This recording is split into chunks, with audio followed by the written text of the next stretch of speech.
Hello दोस्तों, हम आपके बीच एक नया स्टडी चैनल लेकर आ रहे हैं जो आपको सरकारी नौकरियों की तैयारी के लिए बहुत ही ज़्यादा मददगार साबित होने वाला है। इसमें हम आपको सरकारी नौकरी से जुड़े हुए जितने भी विषय हैं उनमें लगभग सारे विषय तैयार कराएंगे, जैसे कि जीएस के कुछ महत्वपूर्ण टॉपिक्स, पॉलिटी, हिस्ट्री, इनको थोड़ा तथ्यात्मक एवं डीप वे में भी समझेंगे। इसमें आपको जितने तथ्यों की आवश्यकता पड़ेगी उतने तथ्य बताए जाएंगे तथा जितना आपको उसमें सिलेबस के अंतर्गत डीप जाने की आवश्यकता है उतना गहराई से भी उन सब्जेक्टों को समझाया जाएगा। इसके अलावा आपको कुछ और भी विषय जो सरकारी नौकरी की दृष्टि से महत्वपूर्ण हैं वे समझाए जाएंगे, जैसे कि इंग्लिश, गणित, रीजनिंग आदि। इनके लिए आपको बस हमारे साथ इस चैनल में जुड़े रहना है। डेली आपको कुछ ना कुछ जरूरी चीजें, कुछ जरूरी टॉपिक्स मिलेंगे। आइए हम लोग आज कुछ इसी क्रम में कुछ जरूरी बातों के साथ इसको शुरू करते हैं। हम जानते हैं जैसे कि आगे आने वाले समय में बस 1-2 दिन में हमारा राष्ट्रीय पर्व गणतंत्र दिवस आने वाला है। इसमें जो गणतंत्र शब्द है ये है क्या? गणतंत्र, लोकतंत्र क्या एक ही है या दोनों अलग अलग हैं? भारत को हम क्या कहेंगे, गणतंत्र या लोकतंत्र या फिर दोनों? तो सबसे पहले तो हम यही आज समझेंगे कि आखिरकार ये गणतंत्र और लोकतंत्र क्या एक ही होते हैं। तो बिना किसी विलंब के हम ये जानते हैं कि गणतंत्र और लोकतंत्र है क्या। पहले तो मैं आपको बता दूं कि गणतंत्र, लोकतंत्र, इसके अलावा मैं आगे चल के आपको और बताऊंगा कि कुछ और विशेष शब्द जैसे अल्पतंत्र, धर्मतंत्र, कुलीन तंत्र, ये सारी चीजें आपको आगे इसी वीडियो में आपको मैं बताऊंगा।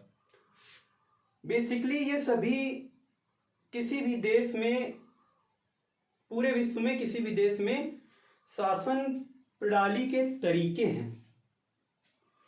हर देश अपने अपने शासन प्रणाली के तरीके को अलग अलग तरीके से चलाता है। इन्हीं में से हमें कुछ शब्द सुनने को मिलते हैं जैसे कि गणतंत्र,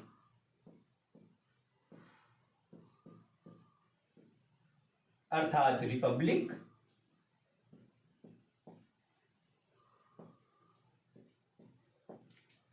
लोकतंत्र,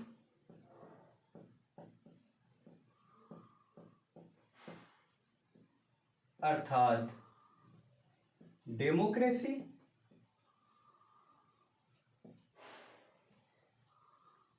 राजतंत्र अर्थात मोनैर्की,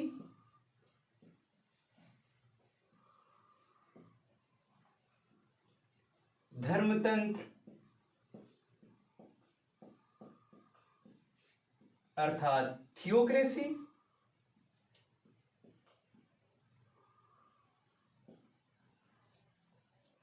अल्पतंत्र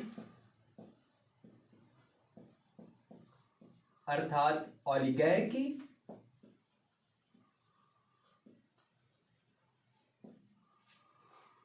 कुलीन तंत्र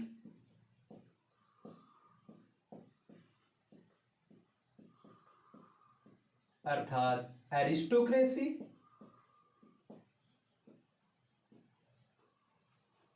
ये बहुत से शब्द आपके सामने आते हैं।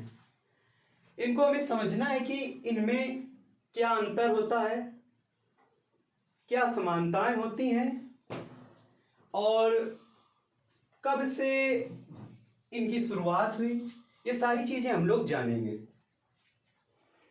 तो सबसे पहले मैं आपको गणतंत्र और लोकतंत्र के बारे में बताना चाहूंगा, जो कि आपको जल्द ही सुनने को मिलेगा, क्योंकि हमारा राष्ट्रीय पर्व हमारे सामने है। तो चलिए शुरू करते हैं। मैं आपको सबसे पहले बताता हूं कि लोकतंत्र क्या होता है।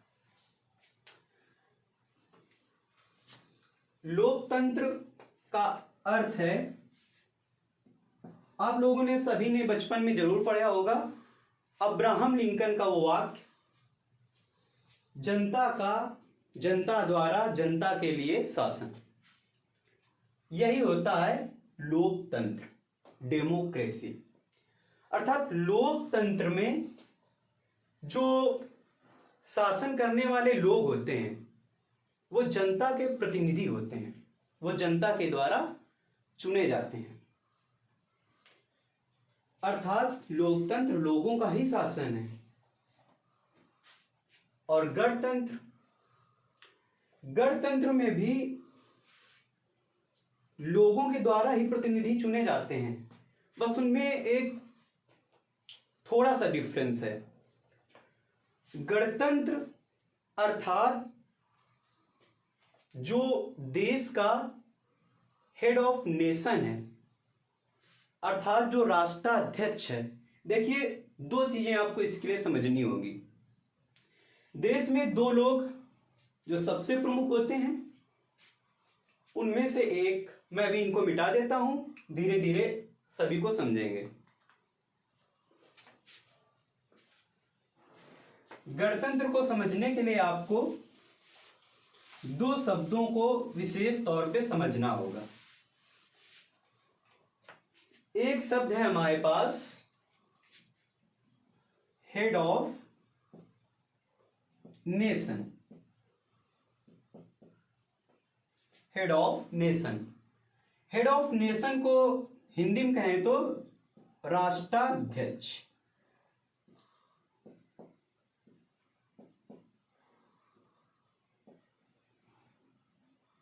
एक शब्द हमारे पास होता है हेड ऑफ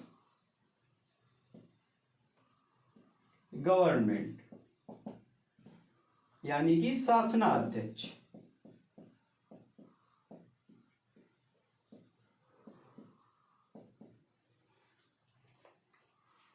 राष्ट्राध्यक्ष किसी देश का, जैसे भारत का मान लीजिए, तो भारत का राष्ट्राध्यक्ष हमें पता है कि हमारा राष्ट्रपति होता है। और हेड ऑफ गवर्नमेंट यानी कि शासनाध्यक्ष हमें पता है कि भारत का प्रधानमंत्री।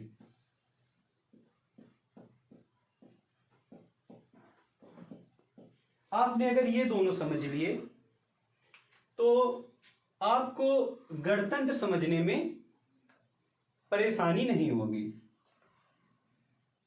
गणतंत्र का मतलब होता है जिस देश का हेड ऑफ नेशन यानी कि उसका राष्ट्राध्यक्ष वो चुना जाए। चुनने के तरीके कुछ भी हो, चाहे वो प्रत्यक्ष तरीके से चुना जाए या अप्रत्यक्ष तरीके से चुना जाए, बस जो राष्ट्राध्यक्ष है वो निर्वाचित होना चाहिए। यदि किसी देश का राष्ट्राध्यक्ष प्रत्यक्ष या अप्रत्यक्ष तरीके से चुना जाता है तो वह देश गणतंत्र होता है। ठीक है, जैसे कि बात करते हैं हम ब्रिटेन की, तो जो ब्रिटेन का राष्ट्राध्यक्ष होता है वो चुना नहीं जाता है, वो वंश परंपरा पर आधारित होता है।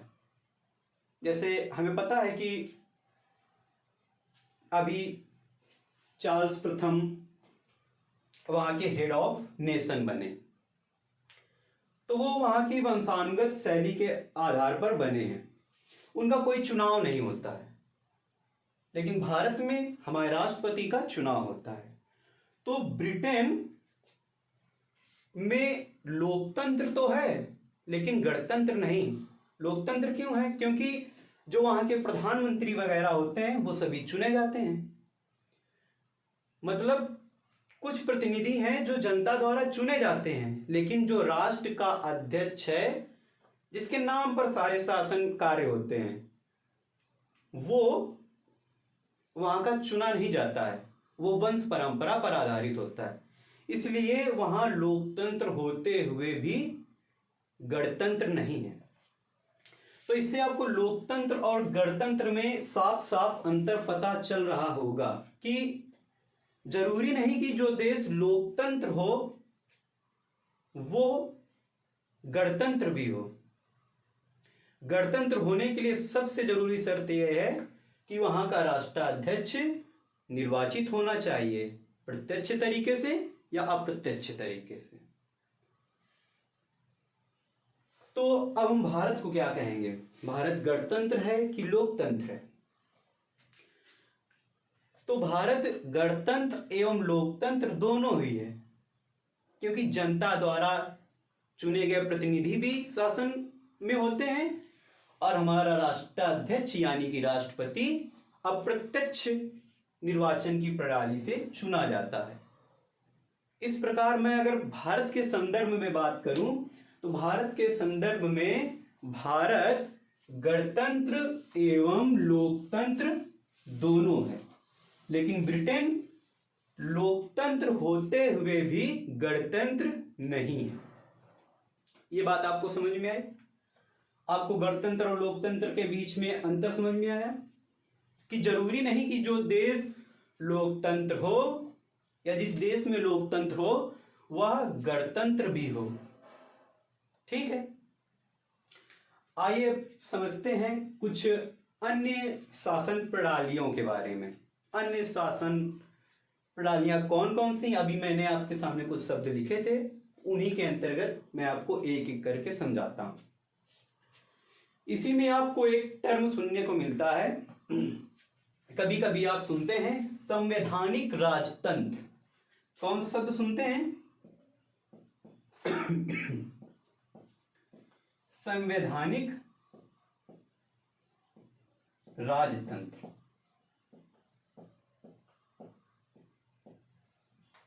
अभी मैंने आपके सामने एक शब्द लिखा था राजतंत्र यानी कि मोनैर्की। राजतंत्र क्या होता है? राजतंत्र यानी राजा का शासन, अर्थात जहां पर जो शासक होते हैं वो वंश परंपरा पर आधारित होते हैं, अर्थात शासन करने वाला व्यक्ति वंशानुगत होता है, वो होता है हमारा राजतंत्र। वहां पर कोई भी व्यक्ति निर्वाचित होकर शासन नहीं करता है, अर्थात जनता शासन के केंद्र में नहीं होती है। वहां का शासन एक वंशानुगत परंपरा पर आधारित होता है। इसी से एक शब्द जन्मा संवैधानिक राजतंत्र, अर्थात जहां संविधान भी हो और राजतंत्र भी हो। अभी आपको मैंने बताया, आप खुद सोच सकते हैं कि एक दो एग्जांपल तो आप खुद सोच सकते हैं। जैसे मैंने आपको ब्रिटेन का एग्जांपल दिया था, तो ब्रिटेन में जो हेड ऑफ नेशन होता है, राष्ट्राध्यक्ष होता है, अभी भी वंश परंपरा पर आधारित होता है। लेकिन इसके साथ साथ वहां जो प्रधानमंत्री होते हैं वो चुने जाते हैं और वो एक प्रकार से संविधान के अनुरूप ही कार्य करते हैं। हालांकि ब्रिटेन में लिखित संविधान नहीं है, लेकिन फिर भी पारंपरिक तौर पर जो वहां के कुछ मान्यताएं होती हैं उन्हीं को संविधान के तौर पर चलाया जाता है। इस प्रकार वहां पर राजतंत्र होते हुए भी संविधान का कुछ ना कुछ अस्तित्व है। इसलिए ब्रिटेन एक संवैधानिक राजतंत्र का उदाहरण है।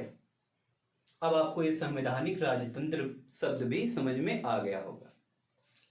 तो अभी तक हमने 3 शब्द सीखे, गणतंत्र, लोकतंत्र और राजतंत्र, इसके साथ साथ हमने ये भी समझ लिया कि संवैधानिक राजतंत्र क्या होता है।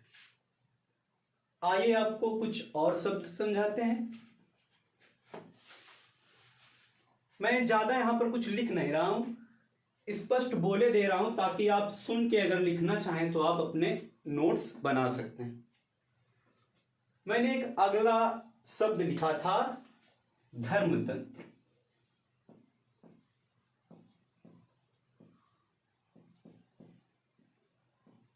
धर्मतंत्र यानी कि थियोक्रेसी, मैंने ये एक शब्द लिखा था। धर्मतंत्र का मतलब क्या होता है? धर्मतंत्र उस देश में लागू होता है जहां पर किसी विशेष धर्म ग्रंथ को या धर्म ग्रंथ के समूहों को ही संविधान मान लिया जाए, अर्थात वहां की शासन प्रणाली कुछ विशेष धर्म ग्रंथों पर आधारित हो तथा उस धर्म से संबंधित लोग ही शासन का प्रतिनिधित्व कर रहे हैं। ऐसा देश धर्मतंत्र शासन प्रणाली के अंतर्गत आता है। फिर से सुनिए, कोई ऐसा देश जहां शासन के केंद्र में धर्म ग्रंथ एवं उस धर्म से संबंधित कुछ विशेष लोग होते हैं, वहां धर्मतंत्र नामक शासन प्रणाली पाई जाती है। तो अब आपको धर्मतंत्र भी समझ में आ गया होगा। इसके अलावा मैंने एक शब्द लिखा था अल्पतंत्र। बच्चों को अल्पतंत्र और कुलीन तंत्र, ये दो शब्द होते हैं। अल्पतंत्र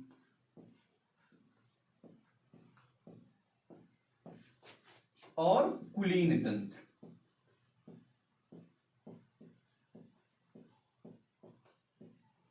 इसी को हम एक और अन्य नाम से बोलते हैं अभिजात तंत्र।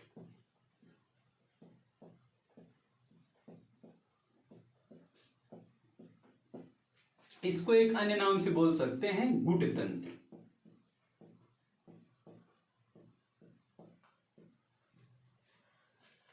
इन दोनों में बच्चों को बहुत कंफ्यूजन होती है कि दोनों सेम है या अलग है, क्योंकि दोनों की डेफिनेशन में होता है कि कुछ लोगों के द्वारा शासन, कुछ विशेष वर्ग के लोगों के द्वारा शासन। अगर मैं इन दोनों में आपको कुछ एकदम स्पष्ट वाक्यों में अंतर समझाऊं तो कुलीन तंत्र या अभिजात तंत्र, इसके जो शब्द है इसी में इसका जो अर्थ है वो छुपा है।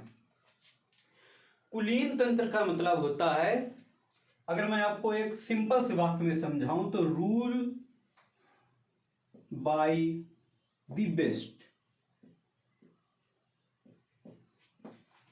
और अल्पतंत्र को आपको समझाऊं तो रूल बाय द फ्यू। मतलब यदि कुछ लोगों के समूह द्वारा किसी शासन को चलाया जा रहा है, उस शासन की सारी जिम्मेदारी संभाली जा रही है, तो वो होता है अल्पतंत्र। क्या होता है? अल्पतंत्र। लेकिन यदि कुछ उच्च वर्ग के लोगों या कुछ विशेष उपलब्धि प्राप्त लोगों द्वारा एक शासन तंत्र प्रणाली चलाई जाए तो वो होता है कुलीन तंत्र या अभिजात तंत्र। ये इन दोनों में मेजर डिफरेंस होता है। अब मैं आपके सामने एक सवाल रखना चाहूंगा। कुछ लोग बोलते हैं कि जो गणतंत्र की अवधारणा है भारत वाले बहुत पहले से ही जानते थे, लेकिन ये कितने हद तक सत्य है इसको भी हमें समझना होगा। आप लोग प्राचीन काल में कुछ गणराज्यों, गणतंत्रों के नाम पढ़ते हैं जो कि बौद्धकालीन है। हम बौद्धकालीन 10 गणराज्यों के बारे में पढ़ते हैं। यदि आपको इनके बारे में पता है तो आप कमेंट में उन 10 गणराज्यों के नाम बता सकते हैं। अभी फिलहाल मैं वीडियो को लंबा नहीं करना चाहूँगा, इसलिए मैं उन 10 गणतंत्रों के बारे में आपको नहीं बता रहा हूँ। लेकिन क्या सच में भारत के लोगों को पहले से गणतंत्र के बारे में सूचना थी? इसके विषय में मैं आपको अवगत कराना चाहूँगा। बेसिकली जो बौद्धकालीन गणतंत्र थे वे कुलीन तंत्र या अभिजात तंत्र के उदाहरण थे, वो आज के गणतंत्र के उदाहरण नहीं थे।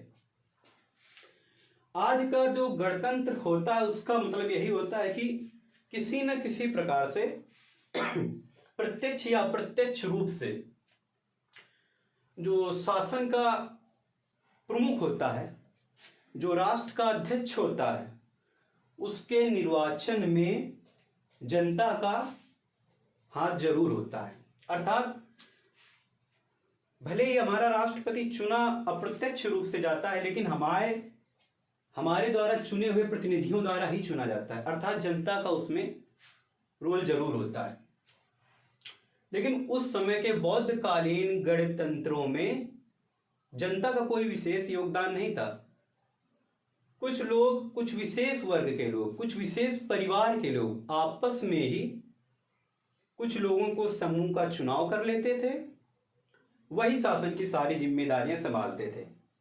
वे अपने आप को उच्च वर्ग का ही मानते थे, वह जो जितनी भी जनता थी उसमें सबसे श्रेष्ठ मानते थे। बाकी शासन में और उस वर्ग के लोगों के अतिरिक्त शेष जनता का कोई योगदान नहीं होता था। तो इससे आप ये समझे कि जो बौद्धकालीन गणराज्य थे वो पूरी तरह आज के संदर्भ में गणतंत्र की भूमिका में नहीं थे, वे वास्तव में कुलीन तंत्र या अभिजात तंत्र थे। तो आपको इस वीडियो में मैंने विभिन्न प्रकार की शासन प्रणालियों के बारे में अवगत कराया। ऐसे ही धीरे धीरे हम आगे आने वाले लेक्चर्स में पॉलिटी का क्रमवार रूप से अध्ययन करेंगे। संपूर्ण पॉलिटी हम लोग थोड़ा सा इंटरेस्टिंग वे में और कुछ गहन तथ्यों के साथ समझेंगे। व अन्य विषय हिस्ट्री, इंग्लिश, मैथ धीरे धीरे आपको समझने को मिलेंगे। इसी के साथ मैं आप लोगों से अलविदा लेता हूँ। जय हिंद।